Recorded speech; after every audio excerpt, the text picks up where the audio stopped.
Bom dia,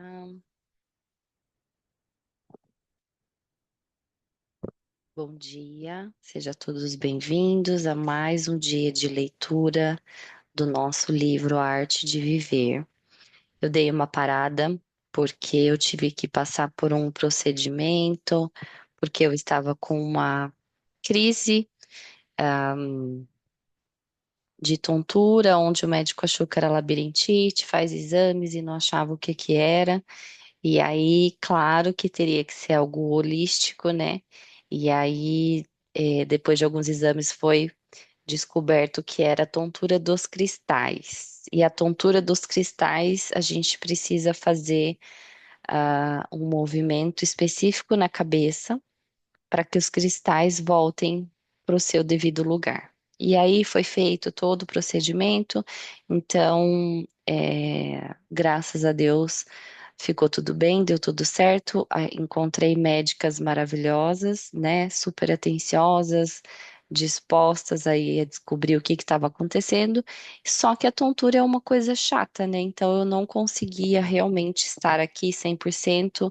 Poderia parar a qualquer momento, é, dá uma sensação muito ruim no corpo mesmo. Então, hoje a gente vai recomeçar e eu espero não parar até terminar o nosso livro e já partir para o nosso segundo livro, tá? Para que a gente se divirta, na verdade, com cada conteúdo de cada livro, tá bom? Então, vamos lá. Nossos deveres revelam-se através de nossas interpessoais, de nossas relações interpessoais. Nossos deveres revelam-se através de nossas relações interpessoais. Você não é uma entidade isolada, mas uma parte única e insubstituível do cosmos. Não se esqueça disso. Você é uma peça fundamental no quebra-cabeça da humanidade. Cada um de nós é uma porção da vasta, intricada e perfeitamente ordenada comunidade humana. Porém, onde é que você se encaixa nessa teia da humanidade? A quem você está ligado? Procure verificar quais são as pessoas a quem você está ligado e busque compreender as ligações com elas.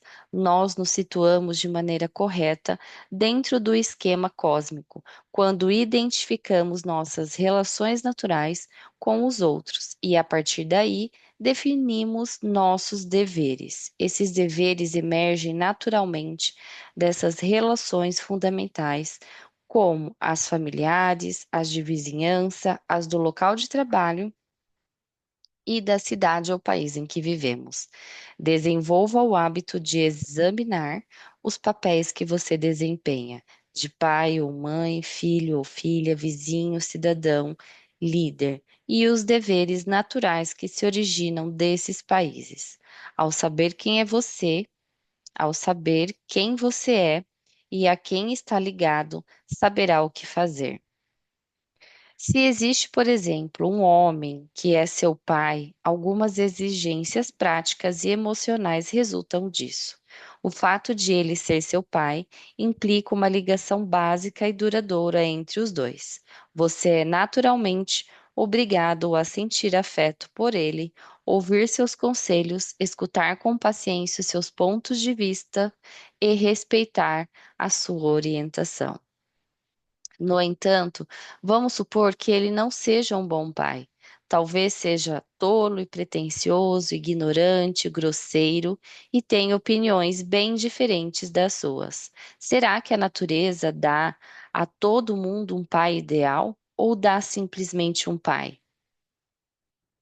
Quando se trata de seu dever fundamental como filha ou filho, seja qual for o caráter de seu pai, sejam quais forem sua personalidade e seus hábitos, tudo isso é secundário.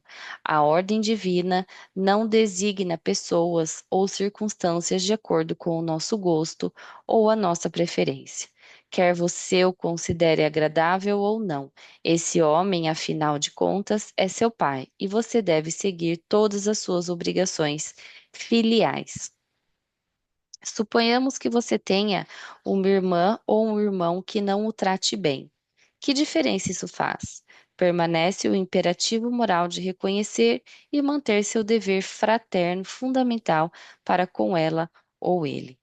Concentre-se não no que o outro faz, mas em seguir os seus princípios pessoais mais elevados.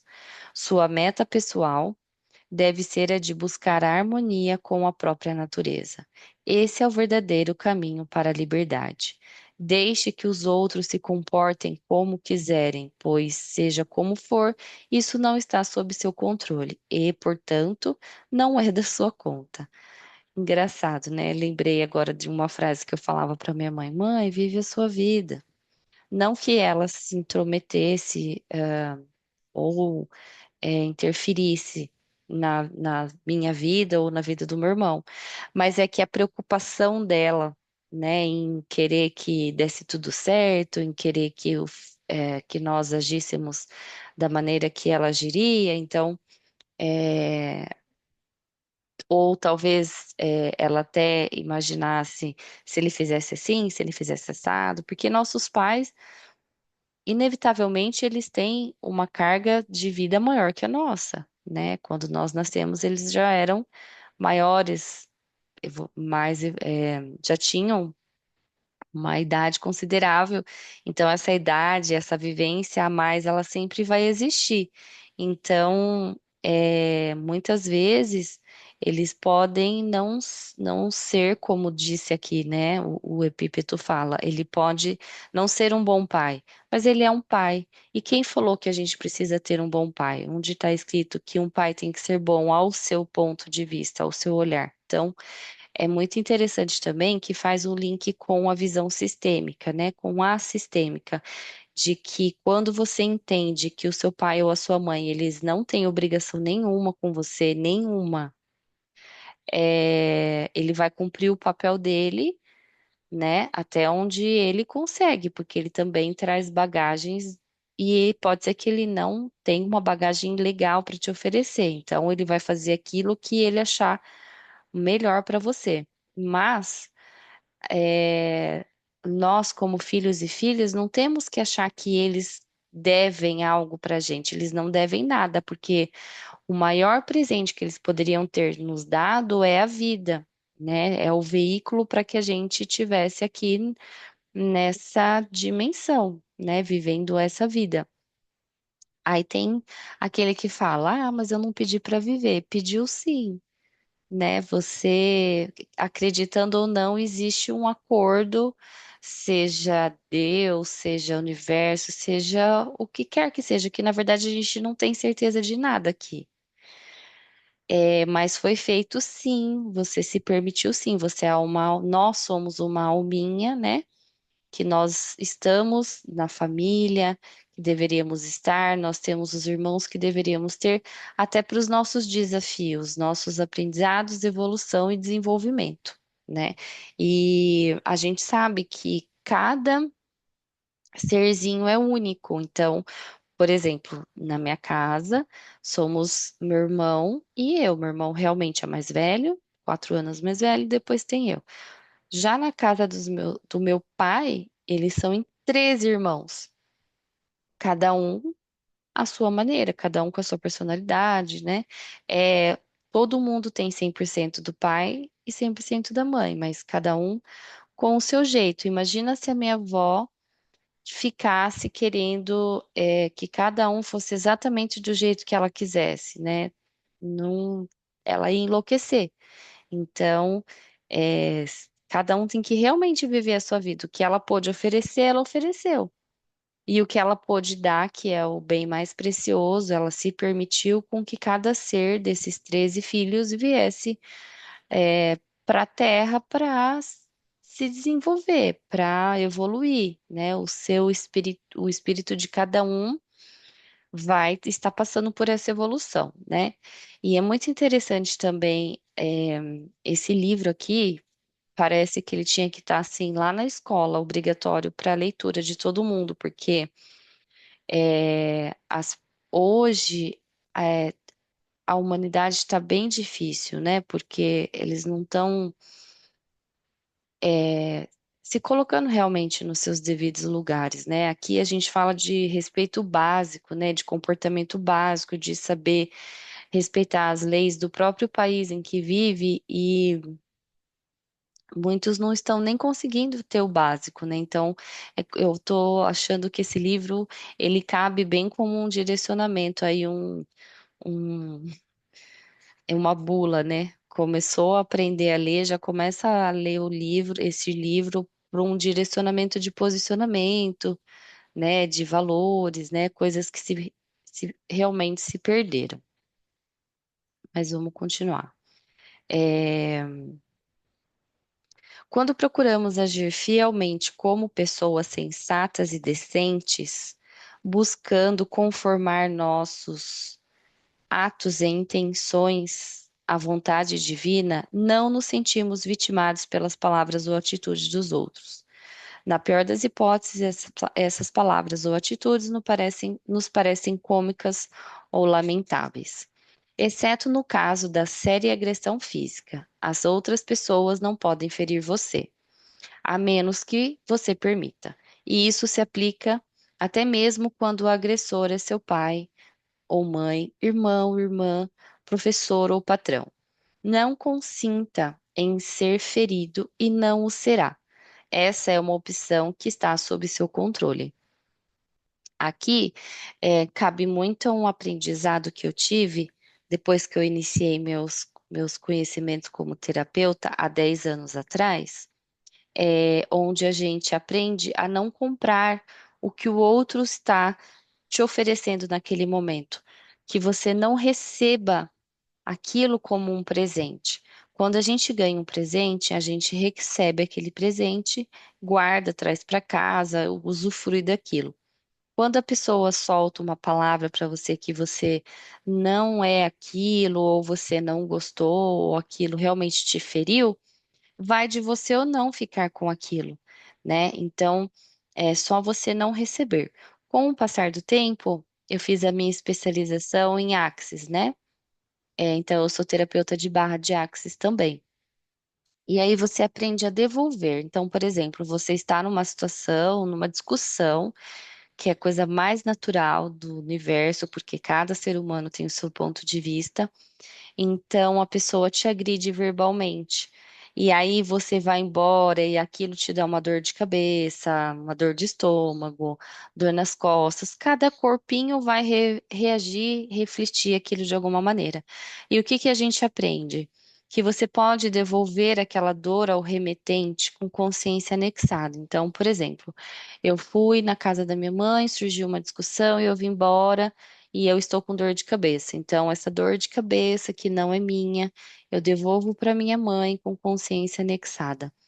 Nossa, Débora, você vai devolver a dor de cabeça para sua mãe? Não, eu vou devolver uma consciência para ela. Isso ajuda até o outro, até na evolução do outro, evolução intelectual, evolução emocional, evolução de se colocar no lugar do outro, de saber os limites, de saber como agir ou reagir, né? Vai ajudar na transformação do outro. Só que quando a gente traz isso para uma sala de aula, por exemplo, que você tem que devolver, jamais as pessoas vão devolver. Elas acham um absurdo devolver alguma coisa para pai e para mãe.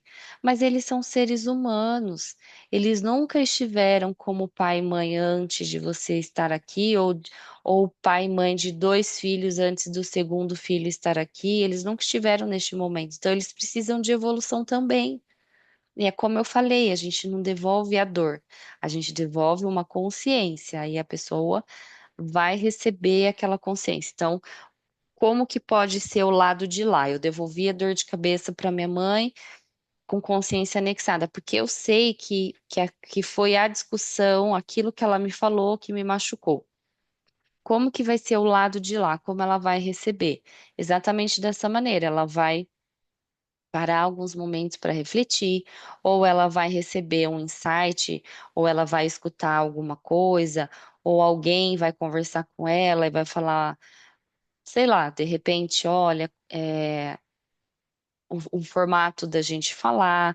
Um filho adulto hoje, ele tem o ponto de vista da vida dele, ele está desenhando a vida dele, então ele está num processo, não adianta querer enfiar as coisas na cabeça dele, ele não é mais um adolescente, onde a gente vai moldando, né, ensinando o que é certo e errado, enfim, vai vir uma sabedoria de alguma maneira, ou numa palestra, ou num vídeo que assista, é aquilo que a gente chama de expansão da consciência, vai vir um despertar. Então, é isso aqui que o livro fala, né? Que ninguém consegue te agredir a não ser que você permita. Não estamos falando da agressão física. Mas quando você tem uma, como fala? Quando você tem uma consciência de que você entende a pessoa e você percebe que ela vai sair do equilíbrio dela e aquilo pode virar uma agressão física, você até dá um passo para trás. E aí vai embora, depois a gente conversa, não é o momento, enfim. Isso também é uma sabedoria, porque a sabedoria do eu prefiro ter paz do que ter razão, é exatamente isso, né? A gente dá um passo para trás para ter paz, para ter saúde, para a situação não piorar, para, né? Enfim, a troca do ser humano, ela precisa de ser estudada também. Então, você ir buscar o seu autoconhecimento, você sabe, você vai aprender quais são os seus limites, você vai aprender qual é a melhor forma de falar, de se posicionar, de ser ouvida, de ser escutada, de ser interpretada, né? Então, tudo isso é muito legal, é muito bom, né? Então vamos lá. A maioria das pessoas costuma iludir-se pensando que liberdade consiste em fazer o que é agradável ou o que proporciona conforto e facilidade.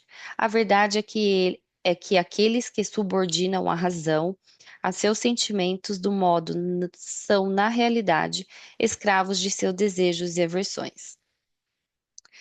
É, o que que acontece? Nem sempre a gente vai fazer aquilo que é gostoso, né? Aquilo que é confortável. A vida é um eterno desafio, desde o momento em que a gente nasce.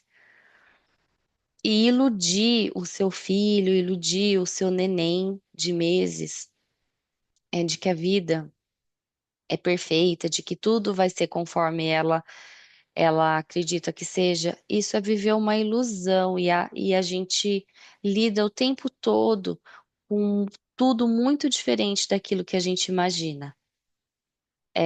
Mas não tem a lei da atração, você não trabalha com a física quântica e aí você imagina e as coisas acontecem. Sim, mas não o tempo todo, né? As situações elas vão acontecendo. É, Você sabe que você vai levantar, escovar o dente, se trocar, tomar banho, se troca, vai para o trabalho e vai resolver as suas situações. Quando você levanta, você vai escolher uma roupa, aí a roupa não tá passada, aí você já se estressa porque esqueceu de passar a roupa que estava programada para você utilizar no dia seguinte. Aí o que você vai fazer com aquilo? Você vai arrumar outra roupa, você vai realmente passar, você vai dar uma corridinha no seu tempo para que você realmente use a roupa que você gostaria, ou você vai xingar, vai, sabe, vai se maltratar por ter esquecido, vai transformar o seu dia num péssimo dia por causa de uma questãozinha pequena que poderia ser resolvido com um pouquinho mais de agilidade ali para que aquilo se resolvesse e você seguisse com os seus planos. Começa aí. Aliás, o nosso dia ele é determinado a hora que a gente abre os olhos, né? Inclusive, eu ensino mantras, eu ensino ativações para a gente acordar e fazer do nosso dia o melhor, porque a gente nunca sabe se é o último dia e a gente pode fazer um dia bom todos os dias.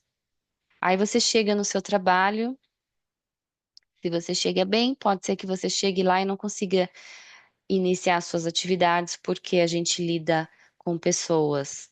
E as pessoas, elas têm, nós não somos robôs, mas a gente tem, então a gente tem é, necessidades a todo momento. E aí desvirtua-se da sua situação ali, da sua rotina. Como você vai encarar isso? Vai ficar estressado, irritado, vai se afastar das pessoas, vai se isolar, ou vai melhorar a situação, tentando agir, tentando resolver, tentando interagir, tentando trazer um equilíbrio, se colocando nessa posição de doação para o seu dia, para que o seu dia fique bem. Aí chega na hora do almoço, atrasa o seu almoço, você não consegue ir onde você queria. Aí como que vai ser o resto do seu dia? Uma porcaria, porque você não consegue aceitar que nem tudo está sob nosso controle, graças a Deus, senão nós seríamos loucos, porque nós temos diversos aspectos dentro de uma vida só. Ou você vai levar um pouco de alegria, um pouco de comédia, um pouco de sorriso, um pouco de piada, para que o seu dia a dia se torne leve, né? Porque a gente tem sim chefes difíceis, chefes legais, a gente tem colegas de trabalho difíceis. Eles são difíceis no nosso ponto de vista, porque a gente gostaria que eles agissem como nós agiríamos, mas isso não existe. O que a gente pode fazer é transformar a partir do momento que a gente acorda, como a gente define, a gente escolhe como vai ser, como a gente escolhe que seja o nosso dia. Leve, divertido, saudável, é, bem produtivo, né? E aí a gente se empenha para isso, mas não significa que o que vier na sua frente que não vai deixar com que isso aconteça com facilidade, que você vai passar com um trator, porque você vai ter um retorno sobre isso, né? Então, é muito do que você planta, assim, no momento em que você abre os seus olhos, né? E nós lidamos com pessoas o tempo todo. E a gente não pode esquecer que a gente precisa de pessoas o tempo todo, né? O tempo todo a gente precisa de pessoas. Para eu estar aqui lendo este livro, alguém escreveu o livro, o Epípeto escreveu o livro. Eu precisei das ideias desse filósofo. E eu precisei de um tempo, eu, que alguém, que eu não vou saber agora trazer essa informação. O tempo foi dividido em minutos, em horas, e aí eu tenho aqui um notebook que eu posso fazer essa. Então, alguém criou o notebook. Então, assim, a gente sempre precisa do outro. Eu estou usando a internet que alguém criou, então a gente sempre precisa do outro. Então, como que é o nosso tratamento com o outro? Eu olho para o outro de qual maneira, né? Eu percebo a importância do outro na minha vida de qual maneira? Aí tem uma pessoa extremamente exigente que trabalha comigo e ela percebe que eu escrevi uma palavra errada num texto, num e-mail, aí ela vem e fala para você: olha, essa palavra que você escreveu está errado. Aí você vai entender aquilo como vai agregar na sua vida ou como essa pessoa é chata, né? Então, como seria entender que o outro é uma contribuição para a gente? Quando a gente percebe que o outro não é mais contribuição, tá tudo bem você não estar compartilhando mais da sua vida com esta pessoa, tá tudo bem, isso não é um mau julgamento, isso é fazer as suas escolhas. Pessoas são diferentes, pessoas acabam se dividindo em tribos, porque vai muito de valores, de perfis. Eu, por exemplo, eu não gosto de funk. Eu não vou ficar dentro de uma roda de pessoas curtindo um funk, porque não me faz bem e eu não preciso disso para ser aceita. Eu posso ser contribuição para aquelas pessoas que gostam de funk de outra maneira, assim como elas têm com certeza alguma coisa para trazer para mim de contribuição, né? Então, mas nós somos divididos por tribos mesmo, porque nós temos pouco tempo de diversão, nós temos menos tempo, né, para esse tipo de situação. Então, por isso que as tribos elas são criadas para momentos diferentes. Existe uma tribo que você se identifica em ambientes de trabalho, e se você não estiver se você não estiver feliz no seu ambiente de trabalho, é feliz, não é cansado, sobrecarregado, é feliz.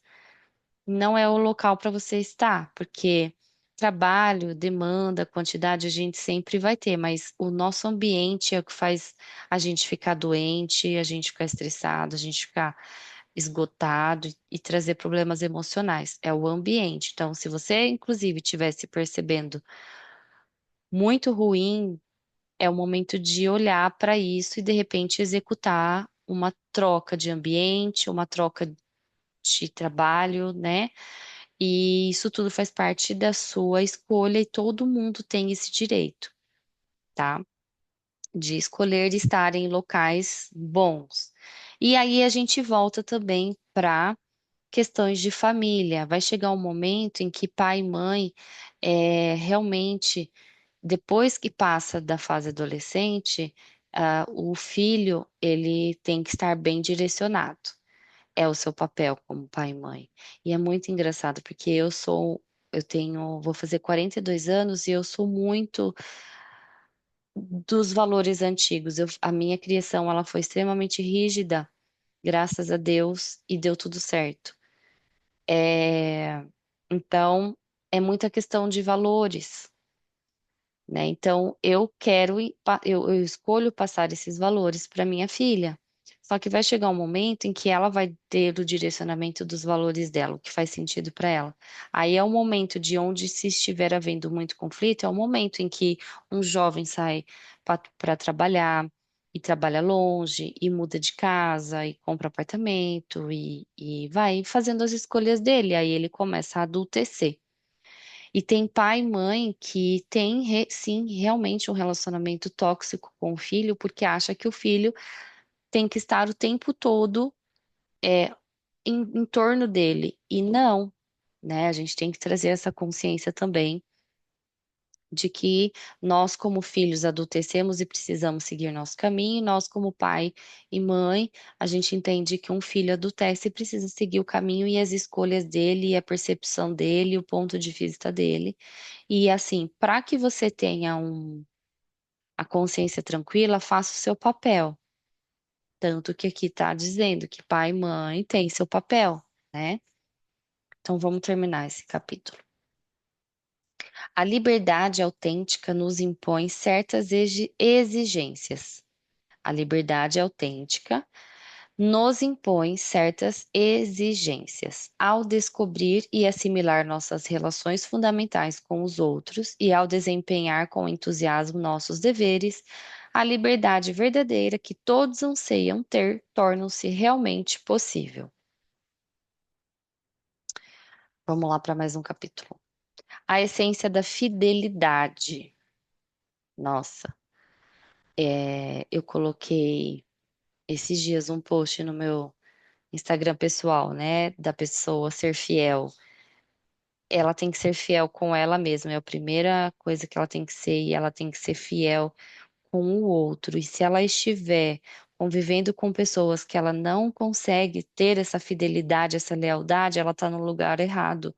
Porque se ela não for fiel ou leal, ela vai atrair isso para a vida dela na próxima esquina. Então, ela vai atrair pessoas que não serão fiéis e leais com ela. Então, a gente tem que ter sim uma consciência daquilo que a gente faz, de bom e de ruim. Não tem certo e errado, bom e ruim quando a gente fala de atitudes. A gente tem aquilo que a gente vai semear, plantar, para depois a gente colher, né? Então vamos lá. E a fidelidade também, ela faz parte de um dos pilares de relacionamento. E a fidelidade, ela faz parte da maioria das pessoas como um valor inegociável, né? Então, a importância da fidelidade, seja ela relacionamento amoroso, relacionamento familiar, relacionamento, não importa qual é o grau ou o aspecto desse relacionamento. A essência da fidelidade está, antes de tudo, em manter opiniões e atitudes corretas em relação ao Supremo. O Supremo aqui, ele colocou de letra maiúscula, porque a gente pode fazer, é o Supremo, né? É o divino, é o universo, é Deus, é quem você acredita ser um ser superior, tá?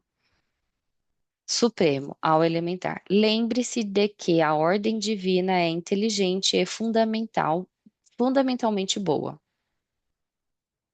A vida não é uma série de episódios aleatórios e sem sentido, mas um todo ordenado e refinado que segue leis em última análise compreensíveis. A vontade divina existe e dirige o universo com justiça e bondade, embora isso nem sempre seja aparente se olharmos apenas para a superfície das coisas. O universo que habitamos é o melhor dos universos. Reafirme a sua resolução de contar com a justiça, a bondade e a ordem, e elas lhe serão cada vez mais reveladas em todos os setores de sua vida. Confie na existência de uma inteligência divina cujas intenções dirigem o universo. Faça com que o seu objetivo máximo seja nortear sua vida de acordo com com a vontade da ordem divina. Na verdade, a gente fala que a vida ela não tem uma bula, ela não tem um manual, mas na verdade existem leis divinas que você encontra em Bíblias, a gente está encontrando aqui. Então, ela não tem leis, mas ela tem direcionamentos, ela fala de comportamentos, ela fala de valores. E aí não segue quem não quer, né? Quando procuramos adaptar nossas intenções e ações à ordem divina, não nos sentimos perseguidos, indefesos, confusos ou ressentidos diante das circunstâncias desagradáveis de nossa vida. Nós nos sentimos cheios de forças, determinação e segurança. A fidelidade não pressupõe uma crença cega, ela consiste em praticar com constância o princípio de se afastar das coisas que não estão sob nosso controle,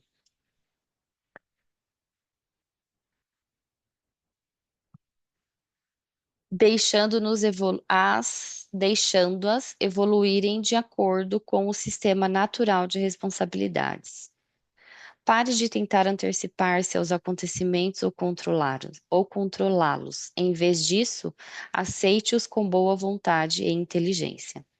Será impossível manter-se fiel ao propósito estabelecido se você se deixar levar pela noção de que as coisas que estão fora do seu poder são inerentemente boas ou más.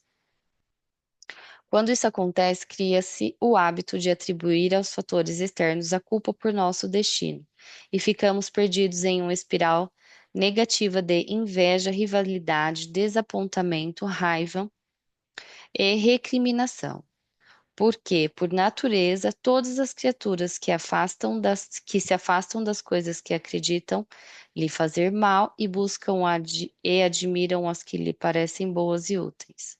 Porque, por natureza, todas as criaturas se afastam das coisas que acreditam lhe fazer mal e buscam e admiram as que lhe parecem boas e úteis.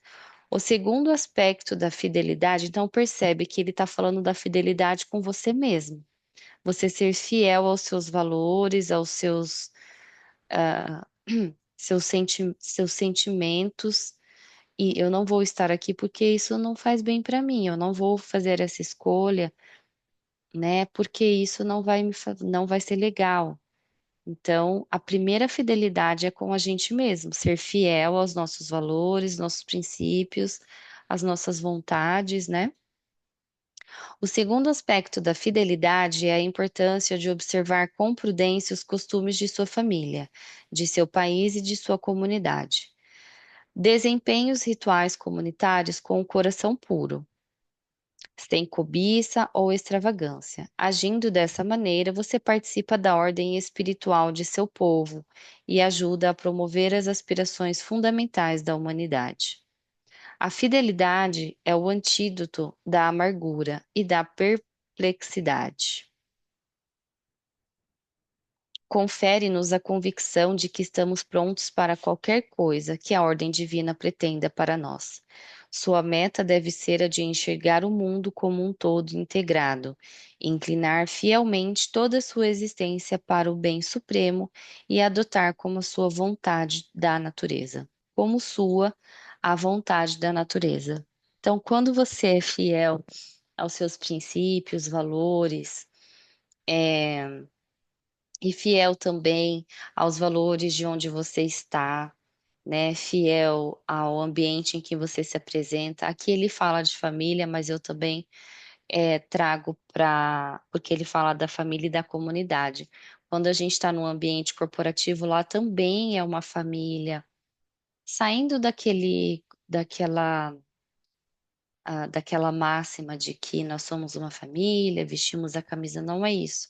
Mas quando a gente respeita aquele ambiente como seres, né, de uma família, um ambiente de respeito, de que deve ter paz, deve ter ser fiel aos valores daquele ambiente, né? Isso vai trazer crescimento, vai trazer um melhor local para se estar, né? Não só dentro de casa e também não só fora de casa, mas quando você é fiel àquilo que você acredita, as coisas se tornam mais fáceis, né? Então, a fidelidade aqui não está falando da fidelidade só conjugal, casal, traições, né? Homem, mulher, casal, namorados, não é só isso. É ser fiel aos seus princípios e valores, né? E aqui ele mostra claramente que cada comunidade, cada família tem os seus valores, os seus costumes. Então, quando a gente é fiel a isso, né? São atitudes simples. Então, por exemplo, desde pequena, meu pai sempre foi muito expressivo. E é uma pessoa de quase 70 anos e ele é uma pessoa extremamente saudável. Ele sempre foi expressivo, ele nunca guardou nada para ele. Então, ele sempre foi fiel a ele, ele nunca engoliu alguma coisa, foi para casa e passou mal com aquilo. Ele não leva desaforo para casa, vamos dizer assim. Tem certos momentos que poderia melhorar, mas todo mundo está num processo de evolução. Mas, e eu sempre fui fiel ao que ele ensinou. Não quero que fala palavrão. Débora, falar palavrão é feio.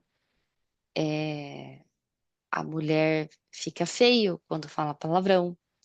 Então, assim, é uma, é uma regra da família dele, dentro da casa, do lar dele, do castelo que ele construiu, ele não quer determinadas coisas. E eu sou fiel, e a gente tem que ser fiel. Ele veio antes, então a regra ali é clara. A partir do momento que eu adulteço e vou criar o meu ambiente familiar, o meu castelo, né? Aí é diferente, mas eu fui fiel e sou até hoje, porque quando eu adentro a casa dele ou quando ele está comigo, eu não falo palavrão. E eu trouxe isso porque ele é uma pessoa expressiva e ele fala. Mas quando a gente é fiel àquilo que a gente aprendeu de valores, as coisas se tornam mais fáceis, né? Então, é um valor que ele ensinou e a gente tem com prazer que seguir, porque a gente entende também que realmente aquilo não é simplesmente uma frescura dele, algo que ele quer mandar, realmente é uma coisa negativa. Então, tem que trazer essas avaliações. Vamos ler mais esse aqui, aí depois a gente continua amanhã. Os acontecimentos são algo impessoal e neutro. Os acontecimentos são algo impessoal e neutro. Quando refletir sobre o futuro, lembre-se de que todas as situações evoluem como devem evoluir. Não importa quais sejam os seus sentimentos a respeito. Nossos temores e esperanças é que nos abalam e perturbam, não os acontecimentos. Então, é bem aquilo, né? Não crie expectativas sobre algo. Deixa que aquela situação ela aconteça naturalmente. Deixa que ela te surpreenda. Escolha ser surpreendido do que ser decepcionado por criar expectativas, porque nem sempre você vai ter retorno daquele jeito que você gostaria que fosse. As pessoas indisciplinadas, levadas por suas antipatias e simpatias pessoais, estão sempre atentas a sinais que confirmem ou reforcem suas opiniões e seus pontos de vista irrefletidos. Os acontecimentos são impessoais, embora as pessoas sensatas de certo possam e devam reagir a eles de forma benéfica. Em vez de personalizar um acontecimento, entre aspas, o meu triunfo, fecha aspas, entre aspas, a abordagem que ele fez ou a minha desgraça, e tirar conclusões desalentadoras sobre você mesmo ou sobre a humanidade, procure ver como pode tirar proveito de certos aspectos do acontecimento. Será que há algo benéfico, menos evidente, que um olhar mais sensível poderia discernir? Então é aquilo, né? Todo mal vem para o bem. Toda situação ruim ela acontece para que você aprenda alguma coisa. Alguma coisa você vai aprender de cada situação ruim, né? Então, um erro, ai, bateu o carro, então eu deveria estar mais atenta, né? É, sei lá, qualquer situação, todo mal vem para o bem. Já existe essa máxima aí, né? Já tem um jargão. Todo mal vem para o bem e é verdade. É olhar com um olho de aprendizado. O que eu posso aprender com isso que está acontecendo comigo, né? Será que é algo benéfico? É, menos evidente que um olhar mais sensível poderia discernir? Preste atenção, haja como um detetive. Talvez exista ali uma lição a extrair que possa ser aplicada a fatos semelhantes no futuro, né? Então, também é isso. As situações ruins, elas também servem de lição. A gente ainda aprendemos com nossos erros, ainda precisamos muitas vezes passar pela dor para trazer um aprendizado. A gente só aprende que tropeçar, cair, ralar o joelho no chão, a gente só aprende que dói fazendo isso. E aí, o que que vai acontecer? Você vai entender que aquilo você pode evitar no futuro, breve, né? Porque o tempo todo a gente está passando por situações. Em qualquer acontecimento, por mais terrível que pareça ser, não há nada que nos impeça de procurar uma oportunidade oculta. É uma falha da imaginação não fazer. Contudo, procurar uma oportunidade de aprendizagem em qualquer situação requer uma grande dose de coragem, pois a maioria das pessoas que nos cercam insistirá em interpretar os fatos de maneira mais óbvia. Sucesso ou fracasso, bom ou mal, certo ou errado. Essas categorias simplistas e polarizadas não permitem que se visualizem outras interpretações mais criativas e úteis dos acontecimentos que talvez sejam muito mais vantajosos e interessantes. A pessoa sensata percebe que projetar esperanças e temores no futuro é uma atitude estéril que apenas cria representações melodramáticas em nossa mente e nos faz desperdiçar tempo. Ai, faz tempo que eu não leio, né? Esse horário aí deu um soninho. Há sempre lugar para um planejamento prudente que nos leve a tomar providências ante as situações que virão. A melhor preparação para o futuro consiste em formar bons hábitos pessoais. A melhor preparação para o futuro consiste em formar bons hábitos pessoais. Olha a importância de um pai e de uma mãe fazer o direcionamento de um filho, os bons hábitos pessoais. Isso faz buscando ativamente o bem em todos os aspectos de sua vida diária. e analisando sempre suas motivações, para ter certeza de que estão livres dos obstáculos causados pelo medo, pela ganância e pela preguiça. Agindo assim, você não fica à mercê dos acontecimentos externos. Treine suas intenções em vez de se iludir, pensando que pode manipular os acontecimentos externos. Se acha que rezar ou meditar ajuda, não hesite em fazê-lo, mas busque os conselhos divinos apenas quando a sua razão não lhe tiver fornecido as respostas, quando você já tiver esgotado os outros meios. O que é um acontecimento bom? O que é um acontecimento ruim? Essas coisas não existem. Quem é uma boa pessoa? Uma boa pessoa é aquela que adquire tranquilidade, tendo formado o hábito de indagar em todas as ocasiões. Qual é a coisa certa a fazer agora? Ou seja, né, nós termos os nossos valores inegociáveis e ser fiéis a eles, e vai ser um direcionamento para algo que vai fazer sentido, né. Então, quando a gente reage, quando a gente age de acordo com aquilo que a gente acredita ser bom para a gente mesmo, não é entrar no julgamento, né, realmente existe a polaridade do bom e ruim, certo e errado, mal e bom. Quando a gente não tem um olhar de julgamento, mas a gente sabe o que faz sentido pra gente e a gente é fiel a isso, as coisas ficam mais fáceis, né. Então essa foi a nossa leitura de hoje. Como eu falei das outras vezes, eu estou adorando essa leitura, acho que esse livro deveria ser dado para todos os adolescentes,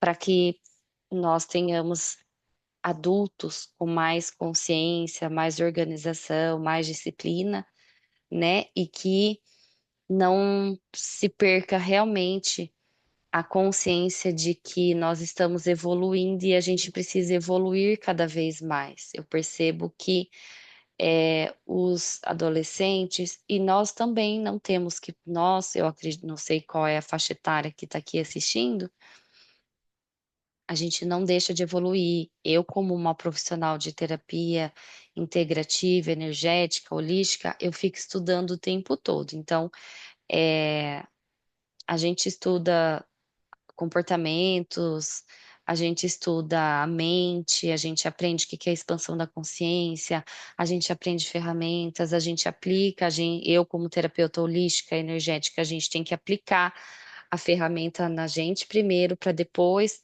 né, oferecer como um tratamento, como uma ajuda para a transformação, né, da sua vida, mas eu eu tenho um ponto de vista de que os adolescentes, eles estão precisando de bastante direcionamento, a começar pelos valores, né, princípios e valores. E quando eu era criança, e eu fui crescendo, e eu escutava bastante essa questão de que o mundo ia mudar muito, porque os valores iam se perder.